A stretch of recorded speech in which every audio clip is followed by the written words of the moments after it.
Hello, thank you for allowing me to be a part of Westwood and Westwood despite not being able to attend in person today. My name is Stephanie Rice and I'm an undergraduate at UCLA and I'm working on my bachelor's in ancient Near Eastern Egyptology.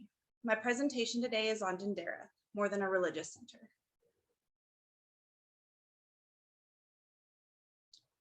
First, we'll take a look at where Dendera is within Egypt. Then we will take a look at the plan of the temple complex, and then we will look at the importance of the temple in the Ptolemaic economy, and then the role of Dendera as a tax collector, a landlord, a communication center, and a fragrance factory. As you can see here, Dendera is in Upper Egypt. It was the administrative and economic center for the 6th nome. It's a little bit northwest of Luxor, as you can see as we zoom in here. The temple complex has had many additions throughout the years, so I'll highlight the Ptolemaic portions of the temple. First, we have the Ptolemaic birthplace, and then we have the sacred lake, and then we have the birth temple of Isis, and then we have the well, and then the sanctuary, the inner hypostyle, and the outer hypostyle. As you can see, the birth temple of Isis is a different color. That's because it was constructed during the Ptolemaic period, but the majority of the reliefs were actually carved during Caesar Augustus's time. Ptolemaic rule changed much of Egypt's economy. One of the main ways was through standardizing the use of coins as currency instead of grains, as was previously used in Egypt. Most other civilizations who did already use coinage by this point had minted precious metals, and the coins were worth the weight of those precious metals. Instead, what the Ptolemies did is they introduced bronze coins like this one you see here. This is a coin of Ptolemy II that was found in the Ptolemaic hoard. This bronze currency was actually circulated through the temples in order to spread quickly throughout Egypt. And also during this time, the Ptolemies introduced new property tax laws and new forms of taxation. These documents were also stored within the temple as well, and these acted as the administrative centers for these agreements. We'll take a look at the role of Dendera first as a tax collector. This is a tax receipt for wine. Taxation from agriculture was the main source of income for the Ptolemaic state, and land tenure provided rental income for elites. So this is a document, this is an ostraca, which has a tax receipt on it for wine at the time, which was paid for the wine that was produced on the land. Next, we'll take a look at the role of Dendera as a landlord for that land that the wine was produced on. Loyalty within the military was rewarded with rent-free land. This brought many Greek soldiers into Egypt who were loyal to the Ptolemies, and they were provided with better land arrangements. These were called the clerics. They were provided with 20 to 70 aurora of land versus the 5 to 7 aurora of land that the Machimoi Egyptian soldiers were granted. The Ptolemies maintained large armies that they couldn't maintain through coin alone with this system.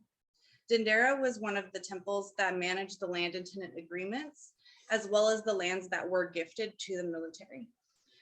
This is a remnant of a register of money of taxes on various estates and details the taxation for each type of parcel forming the estates. The land category is a vineyard, so it's related to the wine tax receipt that we took a look at previously. And one of the estates mentioned belongs to a Marcus Antonius Palace, a 2nd century private accounts, which was arranged in irregular columns. And then household managers who managed the land that the Greek soldiers might not necessarily live on because they were off at war or for whatever reason. These were called oikonomos, and then the tenant or renter, who was the person who rented the land and worked the land, was called a misthotes.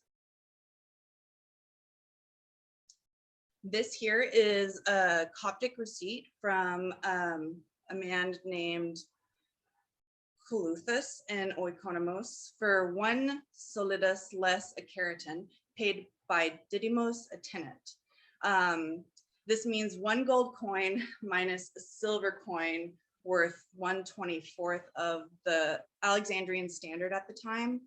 So in this case, this is actually proof that the system was so efficient that it stayed long into the Roman period.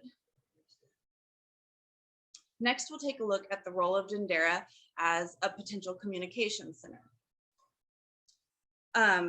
These are the remnants of pigeon pots, which are a certain size for breeding pigeons and remnants have been found at Dendera. Their usage, the pigeons are used for sending messages, and this use has been specifically confirmed at other sites such as Tel El Ritaba. Additionally, there is a portion of the temple, the East Osiris Temple on the roof, which contains a relief of several gods releasing messenger pigeons in all directions. I've highlighted the room where the relief is. So it would be on the roof and accessible for the ability to release messenger pigeons from. Next, we'll take a look at the role of Dendera as a fragrance factory. In this relief here, which is from the eastern exterior of the sanctuary at the Dendera Temple Complex, this shows the flower that is most commonly depicted when perfumes are in use, and it's the blue water lily. This is also a very common ingredient for perfumes within ancient Egypt. And several places within the temple actually refer to Hathor as the goddess of perfume or the perfumed goddess. Within the temple itself, there are also several rooms that were used for the production and storage of perfumes.